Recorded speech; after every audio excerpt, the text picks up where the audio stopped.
மாவட்டங்களையும் முதலமைச்சர் வந்து road show போகணும். அப்பதான் அது வந்து எங்களுக்கு ஒரு சாதகமான சூழ்நிலையை தரும். சேலம் மாவட்டத்தில் ஏற்படுத்திச்சோ அதே மாதிரி மற்ற மாவட்டங்களையும் அதிருப்தி ஏற்படுத்துவதற்கு இந்த ரோட் ஷோ வந்து ஒரு நல்ல உதவியாக இருக்கும். எங்களுடைய சித்தாந்தங்கள் வேறு, ஏடிஎம்கே உடைய சித்தாந்தங்கள் வேறு. நாங்க ஒரு புள்ளியில வந்து இணைஞ்சிருக்கோம். திமுக அப்படிங்கிற ஒரு துஷ்ட சக்தியை வந்து தமிழகத்தை விட்டு அகற்ற வேண்டும், தமிழக ஆட்சி பொறுப்பில் இருந்து அகற்ற வேண்டும். எங்களுக்கு 1008 விஷயங்கள் இருக்கு. இந்த திமுக செய்யக்கூடிய இந்த நடிப்பு அரசியலை வந்து முக்கியமாக மத்தியில வந்து நாடு முன்னேற்றத்தை நோக்கி சென்று கொண்டிருக்கும் பொழுது அதை கயிறு பிடித்து எப்படியாவது பின்னாடி இழுக்கணும்னு நினைக்கிற இந்த திமுகவை வீட்டில் உட்கார வைப்பது என்டிஏ கூட்டணிக்கு மிகப்பெரிய ஒரு வெற்றியாக அது அமையும். இந்த பாஜக அதிமுக கூட்டணியை வந்து கலைக்கணும்னு சொல்லி சோசியல் மீடியாஸ்லயோ இந்த மீடியாஸ்லயோ வந்து கம்பு சுத்திட்டு பேசக்கூடிய ஆட்கள் செய்யற வேலை தான் இந்த மாதிரி வேலைகள் தான். தமிழக பல்ஸ், இது தமிழ்நாட்டின் நாடி துடிப்பு. அன்பு தமிழக பல்ஸ் நேயர்களுக்கு வணக்கம். நம்முடன் இன்று இணைந்திருப்பவர் சேலம் மாவட்ட செயலாளர் திரு சபரி செல்வன் அவர்கள். வணக்கம் சபரி. வணக்கம். வணக்கம் சிவாஜி. வணக்கம். உங்களை வரவேற்பதில் பெருமிதம் அடைகிறோம். சேலம் மாவட்டத்துல முதலமைச்சர் ரோட் ஷோ எப்படி பாக்குறீங்க? நான் அதுக்கு ஸ்பெசிபிக்கா என்னோட பேஜ்ல வந்து ஒரு வீடியோவே போட்டிருந்தேன் சிவாஜி.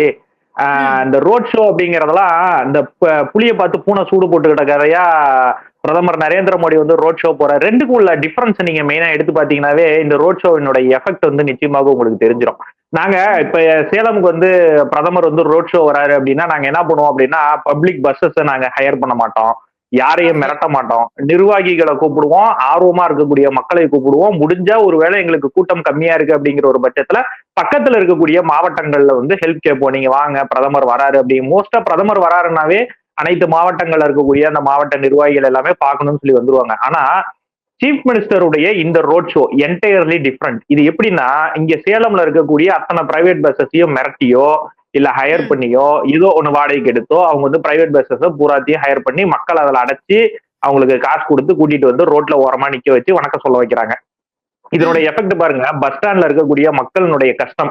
அன்னைக்கு ஒரு நாள் அவர் ரோட் ஷோ பண்ண அந்த ஒரு விஷயம் நடந்து போன அந்த விஷயத்தினால அன்னைக்கு பாதிக்கப்பட்ட பஸ் கிடைக்காம, பிரைவேட் பஸ் கிடைக்காம அன்னைக்கு அவர்களுக்கு சாபம் கொடுத்த மக்கள் வந்து எக்கச்சக்கம். அது நாங்க பப்ளிக்காவே சொல்றோம். இதுல நாங்க பார்க்க வேண்டிய விஷயம் என்ன அப்படின்னு சொல்லணும் அப்படின்னா முதலமைச்சர் வந்து ஒரு நல்ல பெயரை வந்து வாங்கி கொடுத்திருக்காரு. யாருக்கு அப்படின்னா கருணாநிதி அவர்களுக்கு நல்ல பெயரை வாங்கி கொடுத்திருக்காரு. எப்படி அப்படின்னு சொல்லி பாத்தீங்க அப்படின்னா மகனுக்கு அப்பா எவ்வளவோ பரவாயில்ல அப்படிங்கிற ஒரு நல்ல பேரை வந்து முதலமைச்சர் வந்து கருணாநிதிக்கு பெற்றுக் கொடுத்திருக்கிறார். அந்த விஷயத்துல எங்களுக்கு ரொம்ப சந்தோஷம். இவர் இதே மாதிரி வந்து ரோட் ஷோ ஒவ்வொரு மாவட்டத்திலையும் போனார் அப்படின்னா அந்த மாவட்டத்தில் இருக்கக்கூடிய திமுகவுக்கு ஓரளவாவது சப்போர்ட் பண்ணணும்னு நினைக்கிறாங்க பாருங்க. அந்த வாக்குகளும் சிதறுவதற்கு நிறைய வாய்ப்புகள் உண்டு. அதை தான் முதலமைச்சர் வந்து ஒரு ரோட் ஷோலையும் செஞ்சுட்டு இருக்காரு. மக்களுடைய அதிருப்தியை வந்து மேலும் எண்ணெய் ஊற்றி தீப்பத்தை வச்சு ஒரு இடத்துலையும் கொழுந்து விட்டு எரிய செய்து கொண்டிருக்கிறார். மக்கள் ஒரு மாவட்டத்திலையும் கொதிச்சு போயிருக்காங்க. அவர் என்ன நினைச்சிட்டு இருக்காரு, அந்த ரோட் ஷோல ஓரமா நின்று கை காட்டுற அந்த மக்கள் வந்து அடாடா நம்ம மக்கள் வந்து எவ்வளவு ஆனந்தமா இருக்கிறாங்க அப்படின்னு சொல்லிட்டு யோசிப்பாங்கல்ல. அந்த மாதிரி ஒரு பின்பத்துல வந்து முதலமைச்சர் இருக்கிறார். ஆனா அவருடைய வாக்கு சதவீதம் வந்து எந்த அளவுக்கு சரிந்து கொண்டு இருக்கிறது அப்படிங்கிறது வந்து ஒவ்வொரு மாவட்டத்திலையும் அவர் வந்து ரோட் ஷோ போகும் போதே நன்றாக தெரிந்துவிடும். இதுல எங்களுடைய கோரிக்கையாக, பாஜகவினுடைய கோரிக்கையாக நாங்கள் என்ன வைக்கிறோம் அப்படின்னா இருக்கக்கூடிய அத்தனை மாவட்டங்களையும் முதலமைச்சர் வந்து ரோட் ஷோ போகணும். அப்பதான் அது வந்து எங்களுக்கு ஒரு சாதகமான சூழ்நிலையை தரும். மக்களின் மத்தியில அவருக்கு ஒரு அதிருப்தியை எப்படி இந்த சேலம் மாவட்டத்துல ஏற்படுத்துச்சோ அதே மாதிரி மற்ற மாவட்டங்களையும் அதிருப்தி ஏற்படுத்துவதற்கு இந்த ரோட் ஷோ வந்து ஒரு நல்ல உதவியாக இருக்கும். எங்களுடைய வேலையை வந்து ரோட் ஷோங்கிற பேர்ல வந்து முதலமைச்சர் ரொம்ப சிம்பிளிஃபை பண்ணிட்டு வந்துட்டு இருக்காரு. சோ அந்த விஷயம் நல்லதுதான். எங்களை பொறுத்த வரைக்கும் நல்லதுதான். மக்கள் துன்பப்படுறாங்க அப்படின்னா மக்கள் ஏற்கனவே 4.5 வருஷம் கஷ்டப்பட்டுட்டு இருக்காங்க. இன்னும் ஒரு 6-7 மாதம் அவர்கள் இந்த மாதிரி துன்பங்களையும் கஷ்டப்பட்டாதான் இந்த அணையிற விளக்கு வந்து பிரகாசமா எரியுது இல்ல, அந்த மாதிரி எரிஞ்சிட்டு இருக்கு. இந்த ஒரு 4-5 மாசமும் மக்கள் கஷ்டப்பட்டாங்க அப்படின்னா இதனுடைய விளைவை வந்து முதலமைச்சர் வந்து இந்த ரோட் ஷோவினுடைய எஃபெக்டை 2026 சட்டமன்ற தேர்தலில் அறுவடை செய்வார். சபரி, நம்ம நிறைய பேசியிருக்கோம் என்டிஏ கூட்டணி, அதிமுக இணைப்பு, அதெல்லாம் இன்னும் கூட ஒரு தொண்டர்கள் லெவல்ல ஒரு ஜெல் இல்லைங்கிற மாதிரி ஒரு ஃபீலிங் இருக்கு. நீங்க வந்து மாவட்ட செயலாளரா இருக்கீங்க, உங்களுக்கு இன்னும் என்னை விட அதிகமா உண்மையான கள நிலவரம் என்னன்னு தெரியும். அதிமுகவும் பாஜக தொண்டர்களுக்கு இடையே ஒரு ஜெல்லான ஒரு ஃபீலிங் இல்லையோ, நிர்வாகிகளுக்குள்ள அந்த ஒரு ஒற்றுமை தன்மை இல்லையோ அப்படின்னு பார்க்க முடியுது. இன்னும் எவ்வளவு நாள் இது எடுக்கும் எலெக்ஷன் வரைக்கும்? இல்ல சுபாஜி, இதுல ஜெல் அப்படிங்கிற ஒரு விஷயம் வந்து பெரிய ஒரு ஃபேக்டர்லாம் இங்க பிளே பண்ணல. நீங்க நம்ம நினைக்கிறது என்ன நினைக்கிறோம் அப்படின்னா ஏடிஎம்கே காரங்களோ பாஜக காரர்களும் ஒன்றாக இணைந்து ஒரு போராட்டத்தை செய்யணும், அவர்களுக்குள்ள ஒன்னா எது ஏடிஎம்கே எது பிஜேபின்னே தெரியாத அளவுக்கு நான் சொல்றேன். இல்ல நீங்க சொல்ற உங்க இது எனக்கு புரியுது. எது ஏடிஎம்கே எது பிஜேபின்னே தெரியாத அளவுக்கு வந்து ஒரு இப்ப காங்கிரஸ் திமுக கூட்டணி மாதிரி ஒன்னோட ஒன்னும் கட்டி பிறல்ற அளவுக்கு அவர்களுடைய கட்சி கூட்டணி இருக்கணும் அப்படின்னு சொல்லி நினைக்கிற பார்ட்டிஸ் நாங்க 2 பேருமே கிடையாது. ஏடிஎம்கேவும் கிடையாது, பாஜகவும் கிடையாது. அவரவர்களுக்கு உண்டான தனித்துவம் வந்து தனியா இருக்கு. எங்களுடைய சித்தாந்தங்கள் வேறு, ஏடிஎம்கே உடைய சித்தாந்தங்கள் வேறு. நாங்க ஒரு புள்ளியில வந்து இணைஞ்சிருக்கோம். திமுக அப்படிங்கிற ஒரு துஷ்ட சக்தியை வந்து தமிழகத்தை விட்டு அகற்ற வேண்டும், தமிழக ஆட்சி பொறுப்பிலிருந்து அகற்ற வேண்டும், உதயநிதி ஸ்டாலினை வீட்டுல உட்கார வைக்கணும், ஸ்டாலினை வீட்டுல உட்கார வைக்கணுங்கிற ஒரு எண்ணத்துல மட்டும்தான் ஏடிஎம்கே பிஜேபி மற்றும் அதனுடைய கூட்டணி கட்சிகள் என்டிஏ தேசிய ஜனநாயக கூட்டணிங்கிற பேர்ல வந்து நாங்க ஒண்ணு சேர்ந்திருக்கோம்.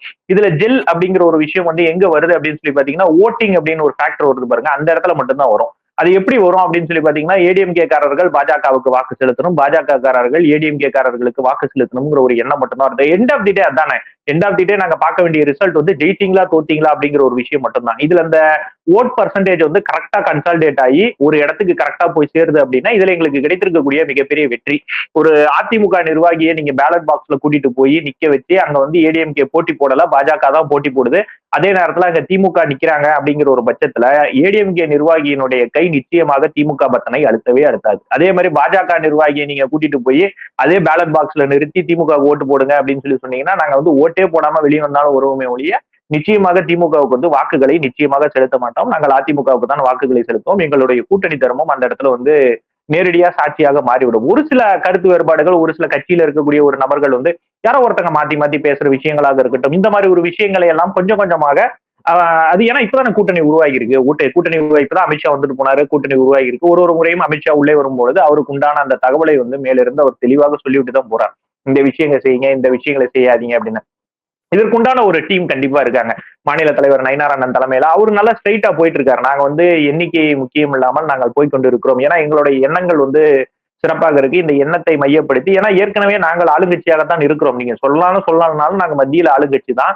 இந்த ஆளுங்கட்சிக்கு உண்டான இந்த நெருக்கடிகளாக இருக்கட்டும், மற்ற விஷயங்களாக இருக்கட்டும், எங்களுக்கு 1008 விஷயங்கள் இருக்கு. இந்த திமுக செய்யக்கூடிய இந்த நடிப்பு அரசியலை வந்து முக்கியமாக மத்தியில வந்து நாடு முன்னேற்றத்தை நோக்கி சென்று கொண்டு இருக்கும் பொழுது அதை கயிறு பிடித்து எப்படியாவது பின்னாடி இழுக்கணும்னு நினைக்கிற இந்த திமுகவை வீட்டில் உட்கார வைப்பது வந்து எங்களுக்கு என்டிஏ கூட்டணிக்கு மிகப்பெரிய ஒரு வெற்றியாக அது அமையும். அதுல வந்து எடப்பாடி முதலமைச்சராக இருக்கிறாரா, இல்ல நயினார் அண்ணன் துணை முதலமைச்சராக இருக்கிறாரா, இதெல்லாம் அடுத்த கட்ட கேள்வி. அதெல்லாம் எப்ப நடக்கும்? இப்ப நிறைய பேர் பேசிட்டு இருக்காங்க, கூட்டணி ஆட்சி நடக்குமா, கூட்டணி ஆட்சி நடக்காதா அப்படின்னு சொல்லி நிறைய பேர் பேசியிருக்காங்க. அது பேச வேண்டிய சூழ்நிலை இப்ப கிடையவே கிடையாது. ஒருவேளை ஏடிஎம்கே நாளைக்கு வந்து ஒரு 100 தொகுதிகள் ஜெயித்து விட்டது, பாஜக வந்து ஒரு 25+ தொகுதிகள்ல வந்து பாஜக வெற்றி பெற்றிருக்கு அப்படின்னா நாளைக்கு நிச்சயமாக கூட்டணி ஆட்சி அமைக்க வேண்டிய சூழ்நிலை தானாகவே உருவாகும். நீங்க அதை போய் கேட்டு பெறணுங்கிற அவசியம்லாம் கிடையாது. அதிமுகவுக்கு வந்து பிஜேபியோட சப்போர்ட் வேணும், பிஜேபிக்கு வந்து அதிமுக சப்போர்ட் வேணும், ஆட்டோமேட்டிக்கா நீங்க கூட்டணி ஆட்சி அமைஞ்சிட்டு போயிடும். நம்மளுடைய இலக்கு வந்து ஒரே இலக்கு தான். நிர்வாகிகள் தெளிவா இருக்காங்க சுபாஜி. இந்த வெளியில இந்த சோசியல் மீடியால பாக்குறவங்க, இந்த நரேட்டிவ் செட் பண்ணி சுத்துறவங்க, எப்படியாவது இந்த பாஜக அதிமுக கூட்டணியை வந்து கலைக்கணும்னு சொல்லி சோசியல் மீடியாஸ்லயோ இந்த மீடியாஸ்லயோ வந்து கம்பு சுத்திட்டு பேசக்கூடிய ஆட்கள் செய்யற வேலை தான் இந்த மாதிரி வேலைகள் தான். மற்றபடி நாங்க நிர்வாகிகள்லாம் ரொம்ப தெளிவா இருக்கோம். எங்களுக்குன்னு உண்டான லைன் வந்து ஸ்பெசிபிக்கா வரைஞ்சு வச்சிருக்காங்க. இந்த லைன்ல தான் போகணும்னு வரைஞ்சு வச்சிருக்காங்க. அந்த லைன்ல நாங்க தெளிவா போயிட்டு இருக்கோம். சோ எங்களுக்கு உண்டான அந்த ஒரு இதெல்லாம் எங்களுக்கு தெரியவே தெரியல. ஏதாவது முரண்பாடு இருக்கு அப்படிங்கறதெல்லாம் தெரியவே தெரியல. இது காலப்போக்கில் என்ன ஆகும் அப்படிங்கறதையும் கூட சொல்றேன். ஏன்னா எங்களுடைய மாநில தலைவர் நயினார் அண்ணன் சொல்லும் போது என்ன சொன்னார்னா, இதுக்கு மேல போராட்டங்களை கூட அதிமுகவும் பாஜகவும் சேர்ந்து நடத்த வேண்டிய சூழ்நிலைகள்லாம் நிறைய இடங்கள்ல உருவாகும். நிச்சயமா அதற்குண்டான நிகழ்வுகள்லாம் நிச்சயமா நடக்கும். ஏன்னா நிறைய இடங்கள்ல தொடர் கொலைகள் நடந்துட்டு இருக்கு, கற்பழிப்புகள் நடந்துட்டு இருக்கு, பாலியல் வன்கொடுமைகள் நடந்துட்டு இருக்கு. அதெல்லாம் காது கொடுத்து கேட்க முடியல. தினசரி ஒரு பிரச்சனை நடந்துட்டு தான் இருக்கு தமிழ்நாட்டுல. இதுல எப்பயாவது ஒரு விஷயம் பெரிய பிரச்சனையா நடக்கும் பொழுது நிச்சயமாக அதிமுகவும் பாஜகவும் இணைந்து நிறைய போராட்டங்களை எல்லாம் நடத்த வேண்டியிருக்கும். அந்த சமயம் பாத்தீங்க அப்படின்னா நிர்வாகிகளுக்குள்ள ஆட்டோமேட்டிக்கா அந்த ஒரு பாண்டிங் வந்து கொண்டு வந்துருவாங்க, அந்த ஒரு விஷயத்தை வந்து கொண்டு வந்துருவாங்க.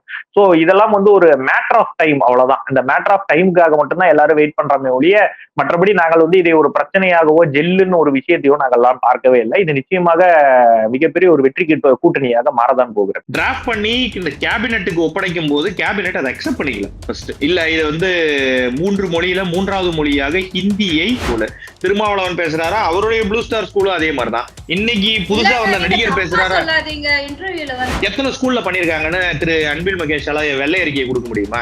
அவருடைய சொந்த ஊர்ல இருக்கக்கூடிய ஸ்கூலினுடைய கண்டிஷன் நீங்க அடுத்த ஊர்லாம் போனா சீமான் தவறு செய்திருக்காரா, அவருக்கு நோட்டீஸ் சொல்லி ஒட்டப்பட்டிருக்கா, அதை நீங்க வீடியோ எவிடன்ஸ் எடுத்துட்டு வந்தீங்களா, அவ்வளவுதான் உங்களோட விஷயம்.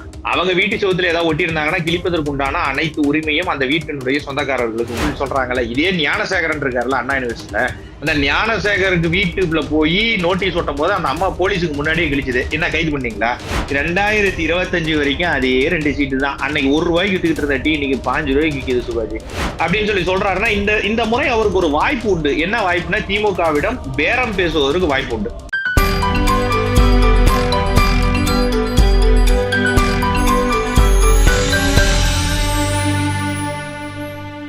அன்பு தமிழக பல்ஸ் நேயர்களுக்கு வணக்கம். நம்முடன் இன்று இணைந்திருப்பவர் பாஜகவிலிருந்து நிர்வாகி திரு சபரி செல்வன் அவர்கள். வணக்கம் சபரி, உங்களிடம் கேட்பதற்கு நிறைய இருக்கு. வணக்கம் சுபாஜி. ஒருத்தங்க ஹிந்தி ஏன் திணிக்கிறீங்கன்னு கேக்குறாங்க. நீங்க புரிஞ்சுட்டு விலகி போவீங்களா? அதை விட்டு ஹிந்தி ஏன் பேசக்கூடாது, ஹிந்தி ஏன் நீங்க கத்துக்க கூடாதுன்னு சொல்றீங்கன்னா என்ன ஆர்குமெண்ட் இது? நம்ம பேசிக்கொண்டிருக்கும் இந்த நேரத்துல முதலமைச்சர் மு க ஸ்டாலின் ஒரு ட்வீட் போட்டிருக்காரு. இங்க நிறைய மொழிகள் அழிந்து இருக்கு இந்தியால, குறிப்பா வட மாநிலங்கள்ல. அது மைத்ரியில ஆரம்பிச்சு அவர் நிறைய மொழிகளை மென்ஷன் பண்ணியிருக்காரு. இந்த மொழிகள்லாம் அழியறதுக்கு காரணமே ஹிந்தி தான். ஆனா தமிழகம் பிழைத்தோம், தமிழகம் உறுதியா நின்னும் அதனால பிழைத்தோம் அப்படின்னு சொல்லி போட்டிருக்காரு. இது உங்களுக்கு செட் பண்ணப்பட்ட நரேட்டிவ்னு உங்களுக்கு தெரியலையா? இல்ல சுபாஜி, இது நாங்க உண்மையிலேயே இது செட் பண்ண நரேட்டிவா இருந்ததுன்னா நாங்க அந்த சைடே போக மாட்டோம். இதுல சிம்பிளான விஷயம் நம்ம ஆல்ரெடி நிறைய வாட்டி நிறைய இடத்துல நிறைய பேர் பேசிட்டோம். இந்த வருஷம் 2 வருஷம் 3 வருஷமா இல்ல 1965 இருந்து தொடர்ச்சியாக பேசப்படக்கூடிய ஒரு விஷயம் இந்த ஹிந்தி அப்படிங்கிற ஒரு விஷயம். இது நீங்க கண்டினியூஸா எடுத்தீங்கன்னா 1965 NEP-யாக இருக்கட்டும், தேசிய கல்விக் கொள்கையாக இருக்கட்டும், இல்ல 1987 வந்த தேசிய கல்விக் கொள்கையாக இருக்கட்டும், இல்ல இந்த 2019 வந்த தேசிய கல்விக் கொள்கையாக இருக்கட்டும், இந்த மூணுக்குமே ஒரு சிமிலாரிட்டி இருந்தது. என்னன்னு பாத்தீங்கன்னா ஹிந்தி மேண்டேட்டரி அப்படிங்கிற ஒரு சிமிலாரிட்டி இருந்தது, நாங்க ஒத்துக்கிறோம். பட் ஆனா இந்த 2019 வந்த இந்த கல்விக் கொள்கை இது கஸ்தூரி ரங்கன் அப்படிங்கிறவர் டிராஃப்ட் பண்ணார். நமக்கு நன்றாக தெரியும். அந்த மனுஷன் சாதாரண மனுஷன் கிடையாது. ISRO சீஃப் சயின்டிஸ்ட், அதோட ஹெட்டா இருந்தவர். சோ அவர் தான் இந்த தேசிய கல்விக் கொள்கையை டிராஃப்ட் பண்ணவர். டிராஃப்ட் பண்ணி இந்த கேபினெட்டுக்கு ஒப்படைக்கும் போது கேபினெட் அதை அக்செப்ட் பண்ணிக்கல. ஃபர்ஸ்ட் இல்ல, இது 3 மொழியில 3வது மொழியாக ஹிந்தியை கட்டாய பாடமாக வைப்பதை மத்திய அரசும் மத்திய கேபினெட்டும் ஒத்துக்கல. இதுதான் உண்மையான விஷயம். சோ இன்னைக்கு அந்த டிராஃப்ட் திருத்தப்பட்டு இதுதான் நடந்துட்டு இருக்க ஒரு விஷயம். நீங்க 3வது மொழி ஹிந்தி படிக்கணுங்கிற அவசியம் கிடையாது. நான் என்ன கேட்கிறேன், இது ஏற்கனவே நடைமுறையில் இருக்கக்கூடிய ஒரு விஷயங்களை அனைத்து மாணவர்களும் படிக்கிறாங்க. நீங்க கேக்குறீங்கல்ல, ஒரு லாங்குவேஜ், இந்த 3வது லாங்குவேஜை மத்த மாணவர்கள் படிக்கணுமா அப்படின்னு சொல்லி கேக்குறீங்கல்ல. தமிழ்நாட்டுல இது நடைமுறையில இல்லன்னு நீங்க நினைச்சிட்டு இருக்கீங்களா? தமிழ்நாட்டுல இல்ல இது இந்த ஒரே ஒரு ஸ்டாட்டிஸ்டிக்ஸ் மட்டும் சொல்லிடுறேன். ஒரு 52 லட்சம் மாணவர்கள் இதனால பாதிக்கப்படுறாங்க. நான் சிம்பிளா சொல்லணும் அப்படின்னா அரசு மாணவர்களோட எண்ணிக்கை மொத்தம் 52 லட்சம், தனியார் மாணவர்களோட எண்ணிக்கை 57 லட்சம். இந்த 57 லட்சம்ல 40 லட்சம் மாணவர்கள் 3வது மொழி எடுத்து படிக்கிறாங்க. ஒரு ஹிந்தியாக இருக்கட்டும், சான்ஸ்கிரிட்டாக இருக்கட்டும், தெலுங்குவாக இருக்கட்டும், கன்னடமாக இருக்கட்டும், துளு, இந்த மாதிரி நிறைய லாங்குவேஜஸ் எடுத்து படிக்கிறாங்க. பிரெஞ்சு எடுத்து படிக்கிறாங்க, டச் எடுத்து படிக்கிறாங்க. இதெல்லாம் எடுத்து படிக்கிறதுக்கு அங்க ஆசிரியர்களுக்கு அதிக சம்பளம் வழங்கப்படுகிறது.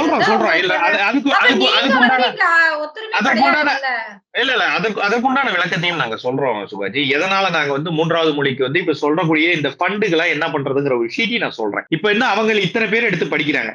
நமக்கு நன்றாகவே தெரிஞ்சிருக்கும், ஒரு சுதந்திரம் அடைந்த காலத்துல இருந்து இன்னைக்கும் ரிசர்வேஷன் அப்படிங்கிற ஒரு காரணத்துக்கான ரீசன் என்ன? எந்த காரணத்தினால நம்ம ரிசர்வேஷன் SC ST அந்த பட்டியலினத்தவருக்கு ஏன் தரோம்? அவர்கள் ஒடுக்கப்பட்டவர்கள் அப்படின்னு சொல்லி ஒரு காலத்துல இருந்தாங்க. சோ அதனால அதற்கு உண்டான ரிசர்வேஷன் நம்ம தரோம்.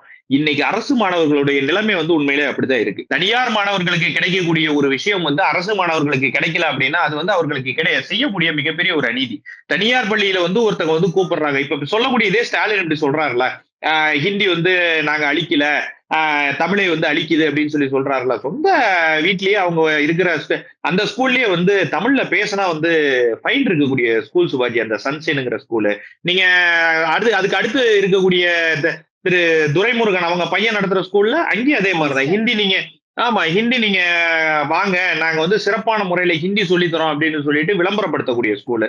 திருமாவளவன் பேசுறாரா, அவருடைய ப்ளூ ஸ்டார் ஸ்கூலும் அதே மாதிரிதான். இன்னைக்கு புதுசா வந்த நடிகர் பேசுறாரு. இன்டர்வியூல அவர் தான் தெளிவுபடுத்திட்டாருல, அந்த இடம் தான் ஆமா இடம் கொடுத்துட்டேன். இப்ப நான் என்னோட இடத்த கொடுத்துட்டு ஸ்கூல் கட்டிக்கங்க அப்படின்னு சொன்னா என்ன சேர்மனா போட்டுருவாங்க. ஏன் சுபாஜி நீங்களா ஒரு திருமாவளவன் சொல்றாருன்னு சொல்லி அதே மாதிரி நீங்களும் கேக்குறீங்க? சேர்மன், அந்த ஸ்கூல் பள்ளியினுடைய சேர்மன் யாரு சுபாஜி? இடம் கொடுத்தா ஒரு பள்ளியினுடைய சேர்மன் சொல்லி ஒரு போஸ்டிங் கொடுப்பாங்களா? சேர்மனுக்கு உண்டான பேசிக் குவாலிபிகேஷன்ஸ் என்ன, சேர்மனுக்கு உண்டான ரெஸ்பான்சிபிலிட்டிஸ் என்ன? இவர் வந்து இடம் மட்டும் கொடுத்துட்டாரு, பள்ளிக்கு எனக்கு சம்பந்தம் இல்ல அப்படின்னா என்ன சேர்மன்? கௌரவ சேர்மனா? கௌரவத்துக்குலாம் சேர்மன் எங்கேயுமே தரமாட்டாங்க, எந்த ஸ்கூல்லயுமே தரமாட்டாங்க. சேர்மனுக்குன்னு ஒரு சிலர் வாங்கினவங்க இவர் மேல இருக்கிற அபிமானத்துல இவருக்கு அந்த சேர்மன் போஸ்ட் தந்திருக்கலாம். சேர்மன்னா ஒருத்தர் தான் சிவாஜி. சேர்மன்ல போய் அங்க வந்து இருக்கக்கூடிய வேலைகளை இவர் போய் செய்யறாரு அப்படின்னா பள்ளிக்கும் இவருக்கும் தொடர்பு உண்டுன்னு அர்த்தம். இவர் தான் சேர்மன் அப்படிங்கறத ஒத்துக்கிறீங்கல்ல? சோ அப்ப அந்த பள்ளி அவருக்கு தான் சொந்தம். நீங்க நான் இதெல்லாம் டீப்பா இறங்கணும் அப்படின்னா விசிகாவை பத்தி இன்னும் டீப்பாக இறங்கணும். நான் அதுக்குள்ள எல்லாம் போக விரும்பல. இப்ப புதுசா வந்த நடிகராக இருக்கட்டும், அவருக்கும் விஜய் வித்யாசரம் பள்ளிகள் இருக்கு. சோ இது வந்து யாரு உண்மையிலேயே பாதிக்கிறாங்க தெரியுமா? கூட கூட்டணிக்கு வரேன் இருக்காரா திருமாவளவன்? இல்ல சுபாஜி, நான் இந்த திருமாவளவன் அப்படிங்கிற வந்து ஒரு பேசிக் சென்ஸ் வச்சு மட்டும் சொல்லல, இருக்கக்கூடிய எல்லாரையுமே சேர்த்துதான் சொல்றேன். எல்லா நடிகர்களாக இருக்கட்டும், இப்ப புதுசா வந்த நடிகராக இருக்கட்டும், அதனுடைய கட்சியாக இருக்கட்டும், இல்ல ஸ்டாலினாக இருக்கட்டும், அவங்க பொண்ணாக இருக்கட்டும், சன்செட் வீதி எல்லாத்து ஸ்கூல்லயுமே இதுல எல்லாரும் பாதிக்கப்படுறது யாரு தெரியுமா? 52 லட்சம் அரசு மாணவர்கள் மட்டும் தான் பாதிக்கிறாங்க. நாங்க என்ன சொல்றோம், இப்ப நீங்க கேட்டீங்கல்ல ஃபண்டுக்கு என்ன பண்ணுவீங்க அப்படின்னு சொல்லி கேக்குறீங்கல்ல. PM ஸ்ரீ அப்படிங்கிற இந்த ஸ்கூலுக்கு வந்து 2100 கோடி ரூபாய் ஃபண்ட். இந்த ஃபண்ட் எதுக்கு கொடுக்குறாங்க? இருக்கக்கூடிய இன்ஃப்ராஸ்ட்ரக்சர்ஸ் டெவலப் பண்ணிக்கிறதுக்கும் அங்க இருக்கக்கூடிய உங்களுக்கு இல்லாத ஃபெசிலிட்டிஸ் ஏற்படுத்திக்கிறதுக்கும் தான் இந்த 2100 கோடி ரூபாய் பணம் உங்களுக்கு வருது. இந்த பட்ஜெட் தாக்கல் பண்றீங்கல்ல தமிழ்நாட்டுல, கல்விக்குன்னு தனியா பட்ஜெட் தாக்கல் பண்ணீங்களா? 10,000 கோடி பட்ஜெட் தாக்கல் பண்ணீங்களா? என்ன பண்ணீங்க? நான் கேக்குறேன், என்னங்க பண்ணீங்க? அந்த பணத்தை என்ன பண்ணீங்க? நான் ஒரு பிளாக் போர்டு மாத்துறது, இப்ப கவர்மெண்ட் சென்ட்ரல் கவர்மெண்ட் கொடுத்த ஃபண்ட்ல 1040 கோடி ரூபாய் ஃபண்ட் கொடுத்தாங்க. இந்த ஃபண்ட்ல வந்து பிளாக் போர்டை மாத்திட்டு டிஜிட்டல் போர்டை மாத்த சொல்லியிருக்காங்க, டிஜிட்டல் போர்டா வைக்க சொல்லியிருக்காங்க நிறைய ஸ்கூல்ஸ்ல. எத்தனை ஸ்கூல்ல பண்ணிருக்காங்கன்னு திரு அன்பில் மகேஷ் வெள்ளை அறிக்கையை கொடுக்க முடியுமா? அவருடைய சொந்த ஊர்ல இருக்கக்கூடிய ஸ்கூலினுடைய கண்டிஷன் நீங்க அடுத்த ஊர்லாம் போனா அவருடைய சொந்த ஊர்ல மரத்துக்கு கீழே படிக்கக்கூடிய பிள்ளைகளை போய் பாருங்க, அரசு மாணவர்கள் அவ்வளவு கஷ்டப்படுறாங்க. நீங்க PM ஸ்ரீங்கிற ஸ்கூலுக்கு வந்து அவ்வளவு எதிர்ப்பு தெரிவிக்கிறீங்கன்னா என்ன காரணம்?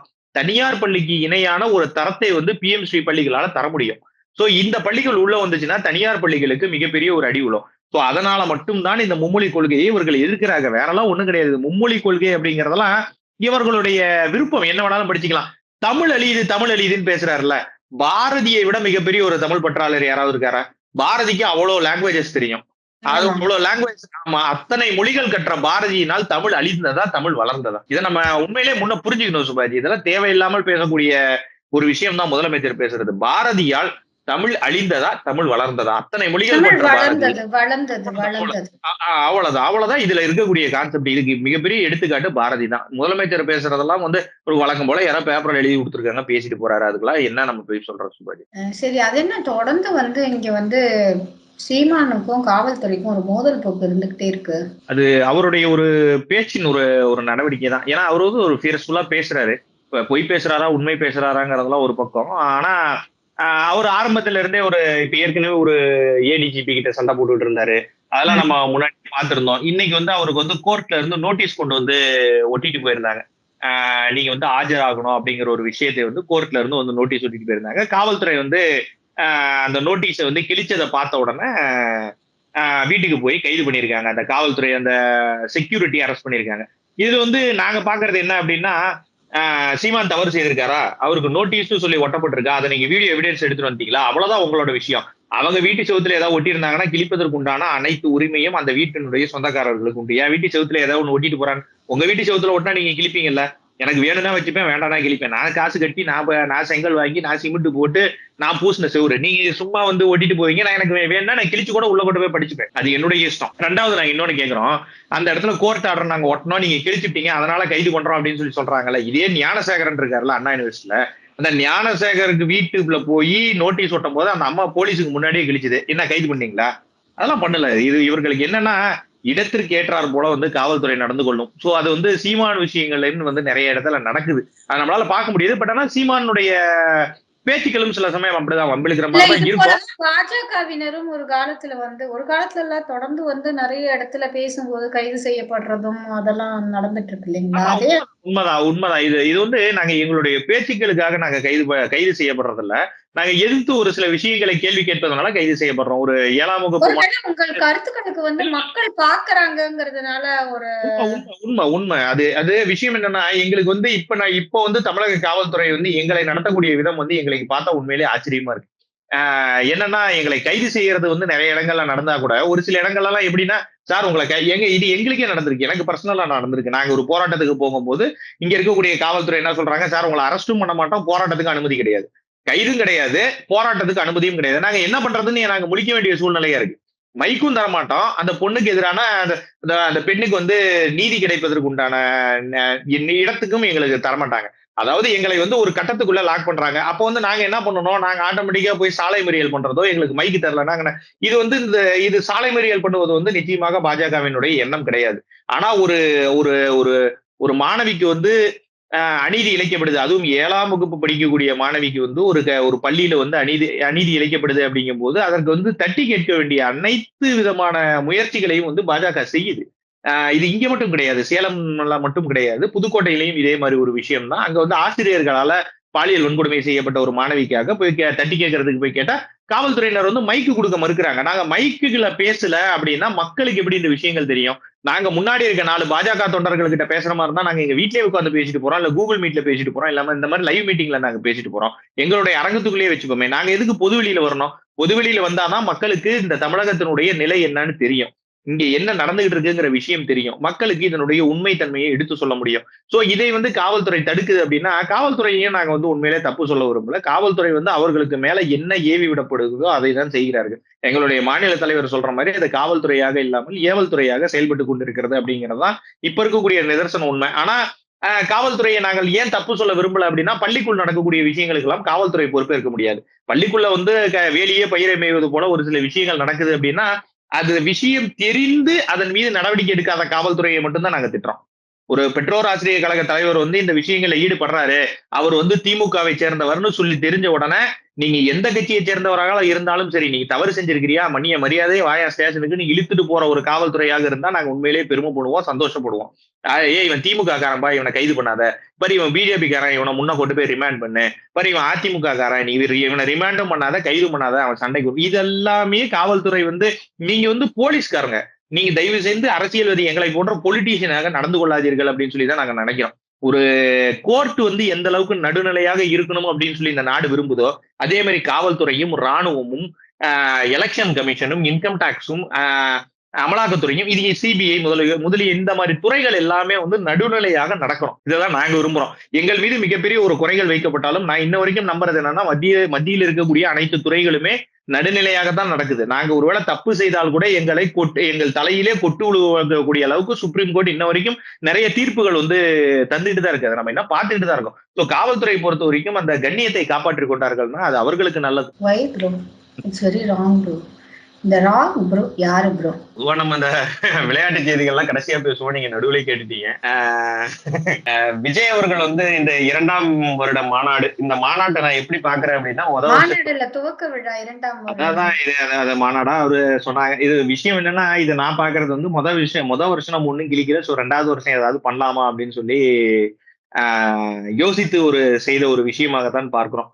சோ அவருக்கு வந்து என்னன்னா, அங்க இருக்கக்கூடிய உண்மையிலேயே அவர் கையில வச்சிருந்த அந்த பேப்பர்ஸ்ல இருந்தக்கூடிய விஷயங்களை பற்றி ஒரு டீப்பான அண்டர்ஸ்டாண்டிங் இல்லை அப்படின்னு சொல்லி தான் பாக்குறேன். அவர் என்ன சொல்றாரு அப்படின்னா, மும்மொழி கொள்கை இது வந்து புதுசா ஒரு பிரச்சனை அப்படிங்கிறார். 1965 இருந்து இருக்கக்கூடிய பிரச்சனையே புது பிரச்சனையே இன்னைக்குதான் விஜய் அவர்களுக்கு கண்டுக்கு தெரிஞ்சிருக்கு. ஏன்னா அவருக்கு அதெல்லாம் தெரியாது. உண்மையிலேயே மும்மொழி கொள்கை நீங்க அந்த பேப்பர்லாம் வாங்கி வச்சுட்டு எங்க மும்மொழி கொள்கையை பத்தி ஒரு 2 விஷயம் சொல்லுங்க, ஒரு 10 விஷயங்கள் இந்த விஷயங்களை பத்தி சொல்லுங்க, பாசிசம்னா என்னன்னு சொல்லுங்க, பாயாசம் எப்படி வைக்கிறதுன்னு சொல்லுங்கன்னு சொல்லி கேட்பாரு. அவருக்கு எதுவும் தெரியாது. அவருக்கு பாசிசமும் தெரியாது, பாயாசமும் தெரியாது, மும்மொழி கொள்கையும் தெரியாது. எந்த விஷயமும் அவருக்கு தெரிந்திருக்க வாய்ப்பு இல்ல. நீங்க பேப்பர் கொடுக்குறீங்க அப்படின்னா, நீங்க அந்த ரிசர்ச் பேப்பர்ஸ் வந்து எடுத்து ஒருத்தங்க கொடுக்குறாங்க. எல்லா கட்சியிலுமே நடக்கும். இப்ப எங்களுடைய மாநில தலைவர் அண்ணாமலை என்ன வந்து நிறைய விஷயங்கள் டேட்டா பாயிண்ட்ஸ் பேசுறாரு அப்படின்னா, டேட்டா பாயிண்ட்ஸ் எல்லாமே அவர் எடுக்கிறது கிடையாது. அது எங்களுக்கும் தெரியும். டேட்டா பாயிண்ட்ஸ் ஒரு மனிதரால எல்லா டேட்டா பாயிண்ட்ஸும் எடுக்க முடியாது. நீங்க ஐஏஎஸ் ஐபிஎஸ் கிட்டே போய் ஒரு கேக்குறீங்கன்னா கூட அவர்கள் வந்து எல்லா டேட்டா பாயிண்ட்ஸும் கொடுக்க முடியாது. ஒரு சில டேட்டா பாயிண்ட்ஸ் கொடுக்கும். ஆனா அந்த டேட்டா பாயிண்ட்ஸை பத்தான ரிசர்ச் ஃபுல்லா படிக்கணும். உங்களுக்கு ஜிடிபியா அதை பத்தின உங்களுக்கு தெரிஞ்சிருக்கணும், இந்தியன் எக்கானமியா அதை பத்தி உங்களுக்கு தெரிஞ்சிருக்கணும், நாடனுடைய குரோத் அதை பத்தி நல்லா தெரிஞ்சிருக்கணும், பணவீக்கமா அதை பத்தி நல்லா தெரிஞ்சிருக்கணும். சோ மும்மொழி கொள்கையை பத்தி நீங்க பேசும் பொழுது அந்த மும்மொழி கொள்கையில என்னென்ன விஷயங்கள் இருக்கு, என்னென்ன சொல்லியிருக்கு, ஹிந்தி அங்க திணிப்பு அப்படிங்கிற விஷயம் கிடையவே கிடையாது. சோ இதை வந்து அவர்கள் சொல்றாங்க. அதே மாதிரி நீங்க வந்து ஹேஷ்டேக் போட்டு விளையாண்டுட்டு இருக்கோம் அப்படின்னு சொல்லி ஒரு விஷயங்களை வந்து விஜய் பேசினார். இந்த ஹேஷ்டேக் ட்ரெண்டிங் இது வந்து சோசியல் மீடியா யுகம் அப்படிங்கறது நமக்கு நன்றாக தெரியும். ஆமா சபரி, யாரு செட்டிங்கா அப்படின்னு சொல்லி கேட்டாங்க. அவரே அங்க போட்டு ஹேஷ்டேக் போட்டு கடைசி அவங்க ஆரம்பிச்சதே ஹேஷ்டேக் கெட் அவுட்ல தானே ஆரம்பிச்சிருக்காங்க. அதையும் பிரசாந்த் பிரசாந்த் கிஷோர் கையெழுத்து போட மாட்டேன்னு சொல்லிட்டு அந்த ஹேஷ்டேகை பத்தி அதே மைக்ல வந்து நின்று தப்பா பேசி வழக்கம் போல அது வந்து என்னன்னா சினிமால வந்து ஒரு பஞ்ச் டைலாக் பேசினா கைத்தட்டல் கிடைக்கும்ல, அதே மாதிரி ஒரு பஞ்ச் டைலாக் வரும், கைத்தட்டல் மட்டும் வாங்கிட்டு போறாரு. ஸோ ரிசர்ச் இப்ப இருக்கக்கூடிய மக்கள் வந்து ஒன்றும் முட்டாள்கள் கிடையாது. இப்பதான் ரொம்ப ரீசெண்டா வந்து